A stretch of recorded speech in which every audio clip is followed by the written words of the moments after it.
Okay, the last couple of important rules here that we're going to talk about are the product rule and the quotient rule. Both of these were discussed in pre-cal, so this should really just be review for you. The product rule says this: the derivative with respect to x of f of x times g of x. If I call this the first function, and I call this one the second function, then really what this says is the first multiplied by the derivative of the second.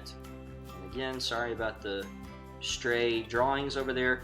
The first times the derivative of the second plus the second, g of x, times the derivative of the first, f prime of x. Okay, so again, I'm not going to allow you to have that on any sort of a note card. That's just going to have to be memorized. And I'll give you some techniques in class to help you memorize it if you're having trouble. Okay, the quotient rule is also something that needs to be memorized. So for the quotient rule, this is kind of how I do it, and just to make it easy, I call f of x the high function and g of x the low function. Okay, so the quotient rule says the derivative of f divided by g is low, which is g of x, times the derivative of the high, so that would be f prime of x, minus high, which is f of x, times d low, which would be g prime of x, and then please don't forget all over low squared. So the low is going to be g of x, all of it squared. Okay, so low d high minus high d low, all over low squared, and make sure that you have it memorized at some point. Okay, so example 5, we're going to utilize the product and the quotient rules in order to find some derivatives. So the first problem says 2x times cosine of x. So hopefully you notice that the 2x is the first function, cosine of x is the second function. So in this case, we are going to use the product rule because this is a function multiplied by another function, 2x times cosine of x. Okay, so the product rule says the first, which is 2x, multiplied by the derivative of the second, the derivative of cosine x is negative sine x, plus the second, which is cosine x, multiplied by the derivative of the first, and the derivative of 2x is just 2. Okay, if I was to clean that up a little bit, I could factor out a 2, and so I'm going to go ahead and do that from both terms. So 2, and then I'm going to be left with, in the first term, a negative x sine x plus a cosine x. Okay, and there is my final answer for example A. Okay, let's go to example B. I have x multiplied by the square root of 2x minus 1. Again, I don't really like this square root notation, so I'm going to rewrite this as x times 2x minus 1 to the 1/2. Okay, so if I utilize the product rule here, since this is a product of two functions, I'm going to have the first multiplied by the derivative of the second. So the second is 2x minus 1 to the 1/2. The derivative of that is 1/2 2x minus 1 to the negative 1/2. Multiplied by 2 because of the chain rule. So that 2 comes from the derivative of the inside, which is 2x minus 1. Okay. The next thing the product rule says is plus the second, which is 2x minus 1 to the 1/2, times the derivative of the first. Well, the first function is x, and so I'm going to multiply by 1 since the derivative of x is just 1. Okay, now this is not anywhere close to what the final form of the answer needs to look like. So here's what I'm going to do.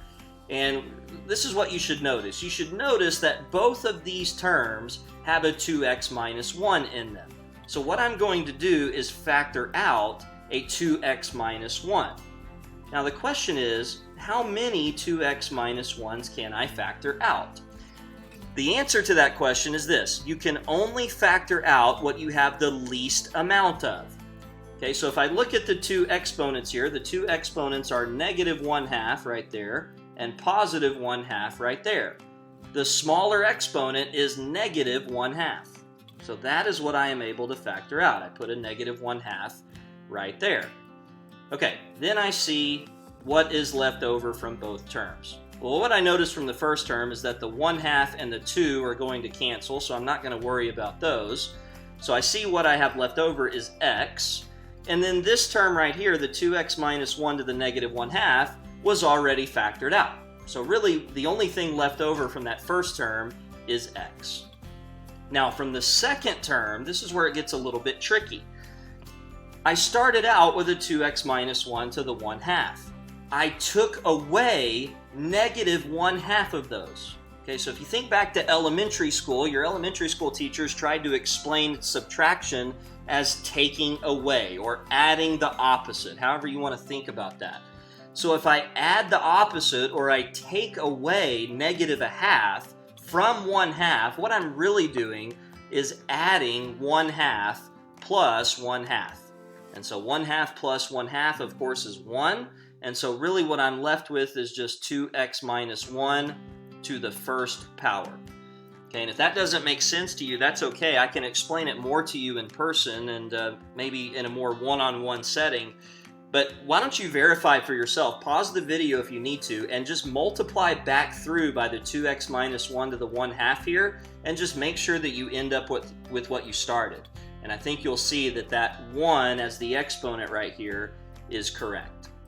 Okay, so as the final answer, what we're going to end up having is in the denominator, we're going to have the square root of 2x minus 1. Since that was a negative 1/2 power, it goes to the denominator. And the 1/2 power means that it's a square root. And then in the numerator, we're going to collect our like terms. And so we're going to have 3x minus 1 in the numerator. And there's our final answer. Okay, so that example was a little bit tricky. If you have questions on that one, please feel free to ask me. I think I did put one similar to this one on your assignment. So we got to make sure that we're able to do a problem like that. Okay, example C says f of x is equal to 5x minus 2 over x squared plus 1. So this is a classic quotient rule problem. This is not like the problems way back in the beginning of the notes where I could split through the numerator. And the reason I can't do that is because there are multiple terms in the denominator.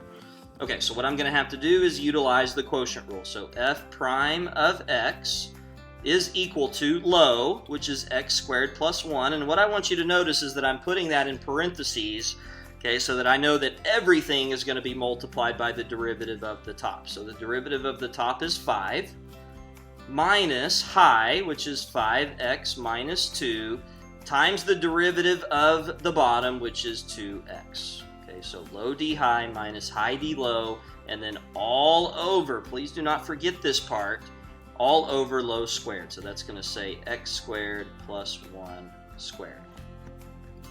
Okay, what's going to end up happening now is that I'm going to do some algebra and some distributing in the numerator. And so what's going to end up happening is I'm going to have this 5 multiplied by the x squared and the 1. So that's going to be 5x squared plus 5.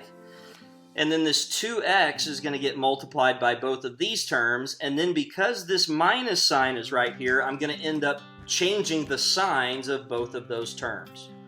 Okay, so let's see if you can follow along here. I have 5x times 2x, which is a 10x squared. But because the minus sign is right there, it's going to be a minus 10x squared.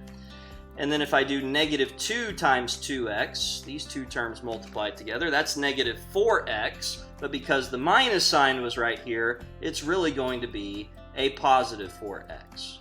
Okay, don't forget your denominator. That can't disappear on you, so that's going to say x squared plus 1 squared. And then the last thing I'm going to do is collect the like terms to get the final answer. So this is going to say negative 5x squared plus 4x plus 5, and then all over the denominator squared, x squared plus 1 squared. Okay, last example here is a combination of the chain rule with the quotient rule. So the reason for that is because we have a function inside of another function. The quotient, 3x minus 1 over x squared plus 3, is inside of a square. Okay, so if I take the derivative, h prime of x, the first thing that I need to deal with is the square. So I'm going to bring the 2 into the front, rewrite the parentheses just the way that I see them. So 3x minus 1 over x squared plus 3. That, of course, would be to the first power since I reduced the exponent by 1. And then I'm going to multiply by the derivative of the parentheses, or the inside function, and that's going to require the quotient rule. All right, so the quotient rule says low, which is x squared plus 3, d high, which of course is 3, minus high, 3x minus 1, multiplied by the derivative of low, so that's going to be 2x, all over low squared. So it'll be x squared plus 3 squared. Close the parentheses there. Okay, so if I go ahead and clean everything up here, what I end up having is a 2, a 3x minus 1 in the numerator, so the 2 is this 2, the 3x minus 1 is this 3x minus 1, and then in the final parentheses, I'm going to go ahead and clean up what I have in here. So I'm going to distribute the 3 to both of those terms. That's going to give me 3x squared plus 9.